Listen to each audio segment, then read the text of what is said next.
We got one more back here. Yes. Yes, I wanted to ask you a question, but first I'd like to, clarify a point with the gentleman that said before concerning the Cuban Missile Crisis and the reason of the Turkish sites. The Turkish missiles did not have anything to do with the Cuban Missile Site crisis.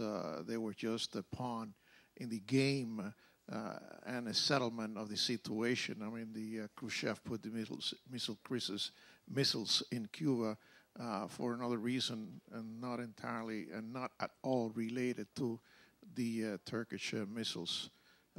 Now, having said that straight, my question to you, sir, is now that President Medvedev is visiting South America, and he is playing Mr. Chavez, supporting him to start a nuclear program.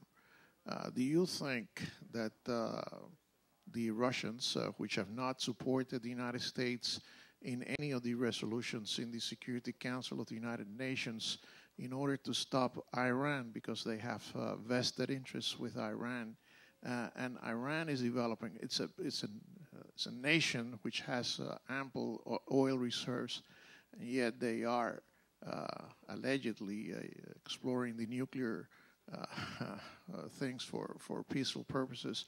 Now that Venezuela, and here comes the question, equals Iran in oil reserves, and now they're going to start their own nuclear program with the assistance of the Russians. Do you think that this will have a quid pro quo from the United States, from President-elect Obama, in respect to the security that this action will constitute with a country that will be developing nuclear resources so close to the United States? Well, first of all, remember that one of Chavez's problems is that there are term limits in which he constitutionally, if he is unable to change them, is bound to respect, and therefore he may not be around much longer.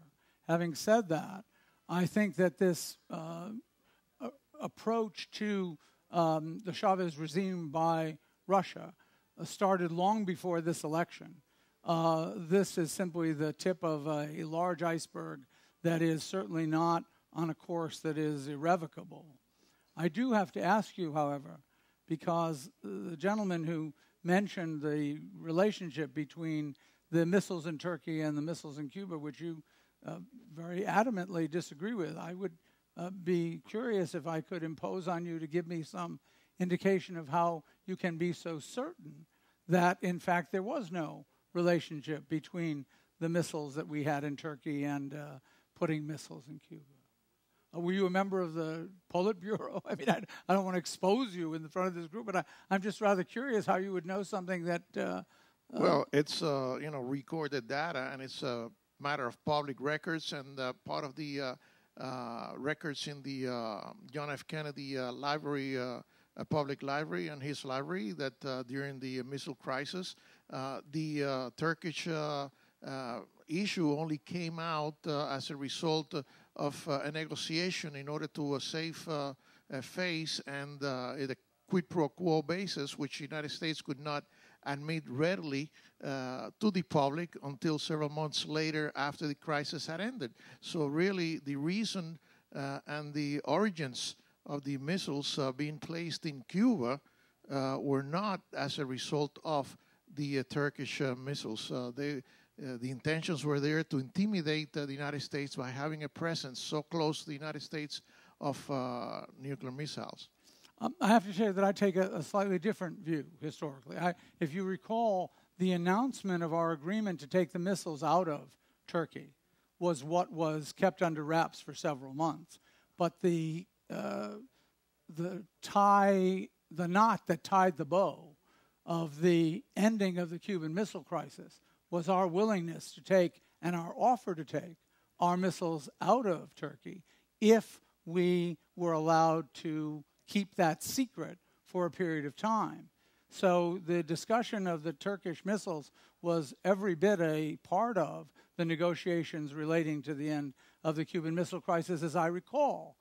My recollection may be different than yours. You may be correct, and I may not be. But I'd be more than happy to hear what your comments may be in regard. No, I agree with you entirely. I agree with you entirely. I My mean, favorite words. The issue here, as I'm quite sure you know, I mean, the missiles were considered by the United States no longer strategic. So they were just, given away in order to get this thing done. Did I answer your other question, by the way? I got so excited about Turkey, I completely forgot about the second thing you asked me. Do you recall what? You said President-elect Obama. What do you think he would do with Venezuela? As I said, first of all, Chavez may not be there. Second of all, I don't think, given the position of the Russian economy today and the consequence of an oil price that really has dropped only within the last few months, bear in mind that in a few weeks, really, the kinds of negotiations that lead up to a high-level meeting between the Russians and Chavez's regime take place over a period of many, many months. So you're really looking at the end of a process that has been changed by the realities that are very recent, even though the process went on for a long time preceding it, and were predicated upon a situation that no longer exists. I don't think we need to worry about the likelihood of the Chavez regime or any regime in this hemisphere of developing a nuclear program without firm, direct, on-site control by the United States. Without question. We would not allow it. The Monroe Doctrine is very clear. It would be considered a violation of the Monroe Doctrine.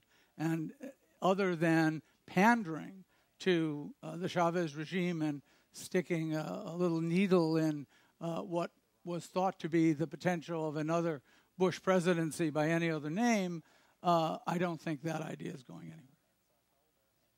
I hope I'm wrong. I hope I'm right. I think that's all we have time for. Thank you all for coming. Thank you very, very much. Truly. Thank you.